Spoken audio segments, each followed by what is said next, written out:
수강생 여러분 안녕하세요. 한국의 경제발전과 인구변동 강좌를 맡은 홍재환입니다.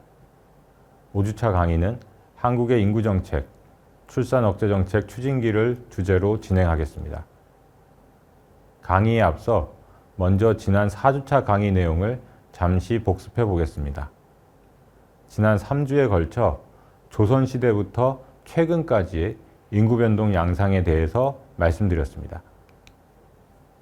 그중 지난 강의에서는 해방 이후의 인구변동을 주제로 해방 이후를 해방 직후 출산억제정책 추진기, 출산장려정책 추진기 이렇게 세 시기로 구분해서 인구변동에 대해 살펴보았습니다.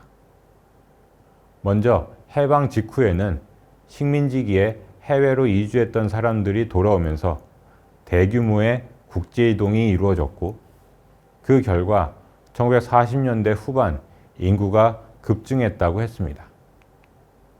그리고 1950년대 후반에는 한국전쟁 이후 나타난 베이비붐 현상과 기대 수명 증가로 인해 인구 증가율이 상승했음을 확인했습니다.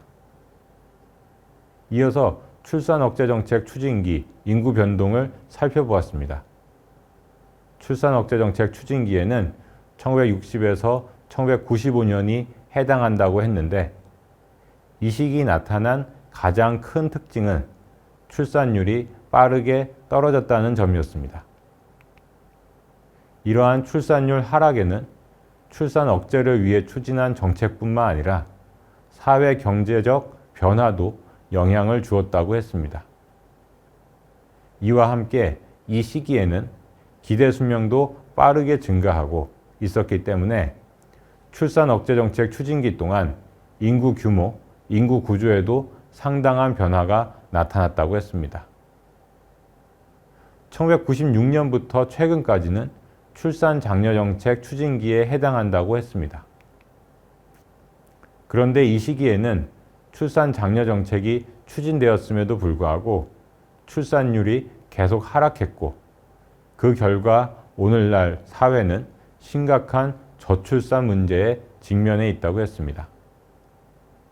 그 원인에 대해서도 살펴보았는데 특히 2010년대 이후 나타나고 있는 출산율 하락은 결혼을 하지 않는 여성의 비율이 높아지고 결혼 이후 자녀를 낳지 않는 가정의 비중이 높아지는 것이 큰 영향을 주고 있는 것으로 분석되고 있다고 했습니다.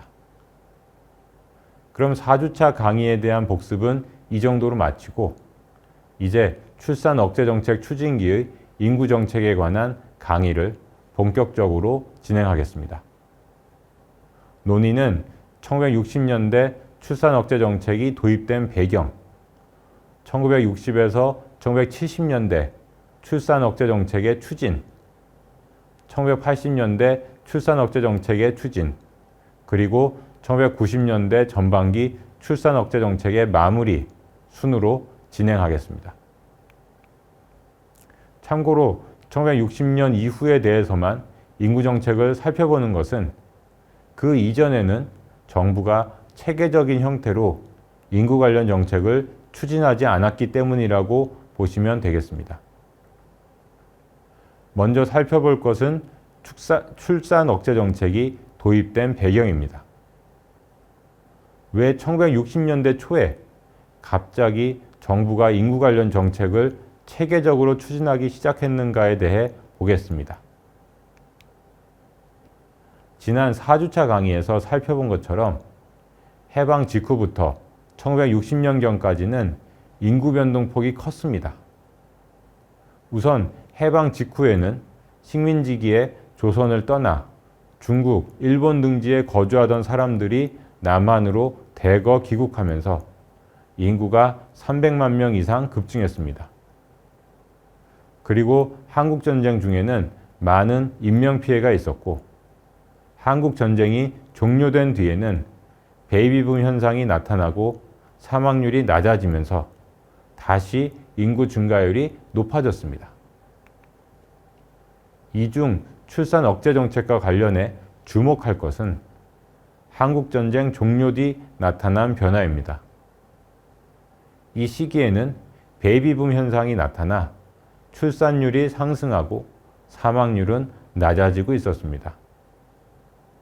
그 결과 1950년대 후반 인구 증가율은 3%에 달하고 있었고 총 부양비는 80을 넘어서고 있었습니다. 이러한 수준의 총 부양비는 경제에 상당한 부담을 줄 수 있었습니다. 총 부양비는 유소년 부양비와 노년 부양비로 나눌 수 있습니다. 당시 특히 문제가 된 것은 유소년 부양비입니다. 1960년 유소년 부양비는 77.3에 이르고 있었습니다.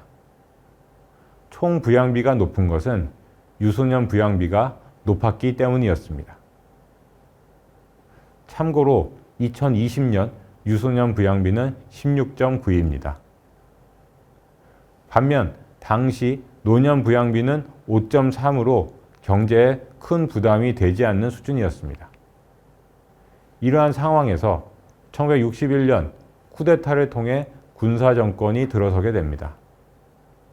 당시 경제발전에 사활을 걸고 있던 군사정권은 인구 성장을 적절히 통제하지 못하면 경제발전을 이루기 어렵다고 판단을 하게 됩니다.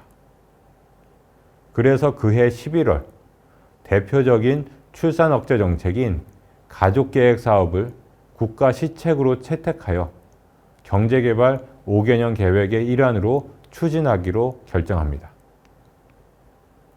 사실 당시 인구 관련 지표의 추세를 놓고 보면 출산 억제 정책의 도입 시점은 다소 늦은 감이 있어 보이기도 합니다.